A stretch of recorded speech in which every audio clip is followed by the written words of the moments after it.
The conservation of HMS Victory is about much more than replacing rotten timbers or keeping a 260-year-old warship watertight. The main aim is to preserve the ship's historic fabric so that she can be enjoyed for generations to come. As part of the process, every stage is carefully recorded, adding to a growing record of discoveries and insights that will help guide conservation both on the project and across the wider heritage sector. Leading this work is the museum's team of expert conservators and archaeologists, whose skill and care safeguard the nation's most famous warship.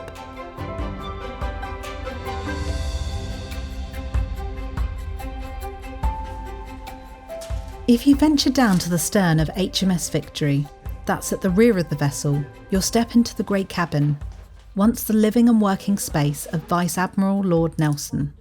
Inside his sleeping cabin were 2 gun carriages, a toilet, a washstand, and most importantly, a replica of Nelson's bed, which was painstakingly recreated by hand almost a decade ago. It was crafted to be an exact copy of the original, which is now too fragile to be displayed in the ship. As part of the project works, we need to add some extra supports throughout the cabins, and to make way for that and to make sure that none of the historical items inside the ship are damaged, we're packing up some of the furniture and moving it out today from the bed cabin. We installed these pieces of furniture in 2016, and the bed that we're removing today was first put on the ship at that time. The bed itself is quite an innovative little piece of furniture. It's a piece of campaign furniture, so it folds up. It can be configured as an armchair or an easy chair or a full bed with an overhead canopy. So it was really quite a comfortable piece of furniture, as befitted Lord Nelson. What you might not notice as the conservation team carefully packs away the furniture is that they're also fighting an ongoing battle, a battle against pests. Tiny intruders who would happily make Nelson's bed their own. Well, we have the obvious ones, which are the wood borers, in particular death watch beetle. And we also find that we sometimes find silverfish, carpet beetles, moths, anything that can cause damage to organic materials, really. We've got 2 big problems in the Nelson's bed cabin, which is, of course, the most major problem on Victory in general, which is the death watch beetle. And then we also have found carpet beetles and moths inside the bed frame as well. Which is a big problem because the textiles are quite prone to be eaten by all of these beetles and the silverfish. Luckily, the conservation team has a number of tactics up their sleeve to tackle these tiny insects. One of the most effective? Cold temperatures. Freezing, in fact.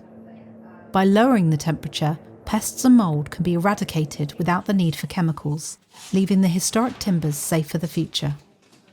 One of my big roles is managing the freezer. We use the freezer for freezing items that have suspected pest activity, because this will kill the pests in whatever life stage they are in. Main part of today was to wrap the soft furnishings from Nelson's bed for freezing. So we have big sheets of polythene and we put the item in. We wrap it up as tightly as we can, making sure that we get all of the air out. And then we use brown paper tape to seal up every single bit of fold and make sure there's no air getting in, because we don't want the air getting in when it's in the freezer because it will cause condensation. And then you've got water in the soft furnishing, which can actually cause damage. So you could have these dyes of the material, they can start leaking, or you can have mould, because obviously that's a good environment for mould to grow. So it's very important that we seal it up and make sure no air is in the packet. As planks are removed from Victory's sides, the great frames that form her skeleton are revealed. Most of these frames were added during repair works in the 20th century, but hidden among them are extraordinary survivors. Oak timbers from the early 19th century are still in place after more than 200 years. These rib-like frames are built from large curved timbers called futtocks. Over time, rainwater has found its way in, allowing rot and insects to weaken the wood. The oldest futtocks will be preserved, but many of the more recent frames will need to be replaced before the painstaking replanking of the hull can begin. So today we are on the port side of the ship, and we were looking at some of the oak futtocks that remain from the 1920s repair works and also from the 19th century. So we were cleaning two today that we think are from the early 19th century.